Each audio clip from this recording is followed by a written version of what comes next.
ভারতবর্ষের ইতিহাসে এই একটা প্রথম কলেজ যেখানে মধুচক্র চলতো ওয়ো রুমের মতো। 5 স্টার হোটেলে এত সুন্দর ব্যবস্থা দেখতে পারবেন না আপনারা। ডেপুটেশন দেবো এবং কান কাটা দেবু এবং তার ছেলে যে দবদবা কলেজ ক্যাম্পাসের ভিতরে করতো, যে মধুচক্রের কাজ আমাদের বলতেও লজ্জা লাগছে, মধুচক্রের কাজ ভারতবর্ষের ইতিহাসে এই একটা প্রথম কলেজ। আমরা আজকে প্রিন্সিপালের কাছে যাব, ডেপুটেশন দেবো।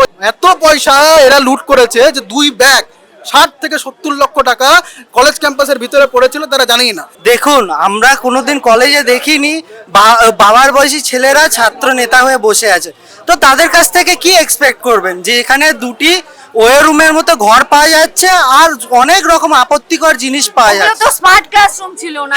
হ্যাঁ, চারতলায় আমরা মোটামুটি সবাই জানি, কিন্তু যে থ্রেড কালচার এখানে চলতো সেই ভয়ে ছেলেপুলেরা এখানে কোনো আন্দোলন বা প্রতিবাদ করতে পারতো না। এরা থ্রেড দিয়ে স্টুডেন্টদেরকে মিছিলে নামাতো, কলেজে क्लास করছে क्लास থেকে বার করে মিছিলে নামাতো। इज कि पहले स्टेट की सीएम भी वुमेन थी एंड वो बोलती थी कि West Bengal is the safest place for women. That was merely a joke, इसीलिए वो सप्ली लगाकर कॉलेज में बैठे रहते हैं। Supply, can you imagine, senior बच्चा उसका हो गया, शादी हो गया, कॉलेज पास आउट नहीं कर रहा है, सामने आकर के बैठ रहा है क्योंकि उसको एडमिशन से पैसा मिल रहा है। पता सबको है, सबको पता है क्या हो रहा है क्या नहीं हो रहा है, लेकिन अगर खुले किसको बोलेंगे? पुलिस को। Police is just a puppet. আমরা দেখতেই পাচ্ছি এখানকার বিদ্যার্থীরা কতটা ক্ষুব্ধ। জেনে নেব আরো কয়েকজন বিদ্যার্থীর থেকে। সুরেন্দ্রনাথ কলেজ একটা নামি দামি কলেজ, যারা পড়ুয়া হিসেবে যারা উচ্চ মাধ্যমিক দেয় তারা এই কলেজে ভর্তি হওয়ার জন্য যথেষ্ট উৎসুক থাকে। সেখানে মধুচক্রের মতো ঘটনা ঘটছে। 4তলায় দুটি 5 স্টার ফেসিলিটির রুম পাওয়া যাচ্ছে, যেটি বলা যায় কাপল ফ্রেন্ডলি। সেটি স্মার্ট ক্লাসরুম বলে চালানো হচ্ছে এবং সেখান থেকে উড়ি ধরা 2 বস্তা টাকা বেরোচ্ছে। কি মনে হয়? দেখুন, এই রাজ্যের প্রাক্তন শিক্ষামন্ত্রীর গার্লফ্রেন্ডের খাটের তলা থেকে কোটি টাকার ক্যাশ এবং গহনা পাওয়া গেছে। সেই দলের ছাত্র সংগঠনের অফিসে, যেই অফিসগুলোকে হাইকোর্টের নির্দেশে বন্ধ আছে, সেই ক্যাম্পাস থেকে এগুলো পাওয়া যাবে, এটা প্রত্যাশিত। এই টাকা পাওয়া যাবে, আগ্নেয়াস্ত্র পাওয়া যাবে, আর এরা এই ওয়ে রুম বানিয়ে রেখেছে, এগুলো পাওয়া যাবে, এটা প্রত্যাশিত ছিল। এই কলেজে বিবেকানন্দের মূর্তি বসানো, নো টোবাকো ডে পোস্টার ছাওয়া, সেই কলেজের 4তলার ঘরে ওয়ে রুম ফেসিলিটিস 2টো রুম। কি বলবেন?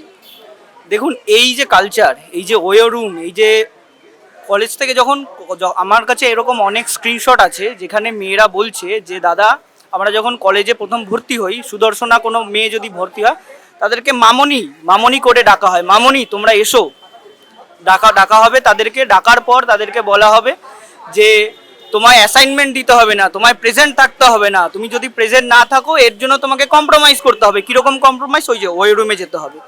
এই একটা কলকাতার কোনো কলেজ নয়, শুধু কলকাতা নয়, গোটা রাজ্যে এরকম। আপনি যদি বেডরুমও না পান তাহলে ম্যাট্রেস পাবেন আপনারা। আর এই একই রকমের অপসংস্কৃতির রাজনীতি গোটা রাজ্যে টিএমসিপি চালিয়ে গেছে।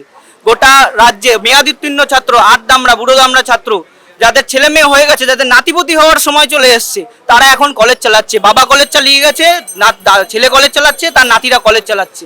কানকাটা দেবু এই কলেজে সন্ত্রাস্ত করে রেখেছে যে এই কলেজে কেউ ঢুকতে পারবে না। এই কলেজটা একজন কাউন্সিলর চালাবে, এই কলেজটা কাউন্সিলরের ভাই চালাবে, এমপির কাছের লোক চালাবে, এমএলএ এর কাছের লোক চালাবে। কিন্তু এবিইপি এই অপসংস্কৃতির রাজনীতি দূর করতে এসছে। এই অপসংস্কৃতির রাজনীতি অবশ্যই দূর হবে, এবিইপির মাধ্যমেই দূর হবে। কলেজ ক্যাম্পাসে, কলেজের বাইরে স্টুডেন্টরা রাজনীতি করতে পারবে না, ছাত্র রাজনীতি করতে পারবে না। কলেজ ক্যাম্পাসে রাজনীতি করবে ক্যাম্পাসের স্টুডেন্টরা, ক্যাম্পাস গোয়িং স্টুডেন্টরা কলেজ ক্যাম্পাসে রাজনীতি করবে। এবং ক্যাম্পাসটাকে এবিইপি চালাবে না বা টিএমসিপি চালাবে না বা কোনো ছাত্র সংগঠন, কোনো নেতা, এমএলএ, এমপি, মন্ত্রী চালাবে না। কলেজটাকে চালাবে কলেজ কর্তৃপক্ষ। আমাদের এটুকুই দাবি।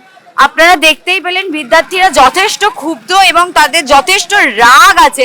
আমরা জানতেই পারলাম বিদ্যার্থী পরিষদ সহ অ্যাক্টিভিস্ট যারা আছেন কলকাতা শহরে তারা কতটা ক্ষুব্ধ এই ঘটনায়।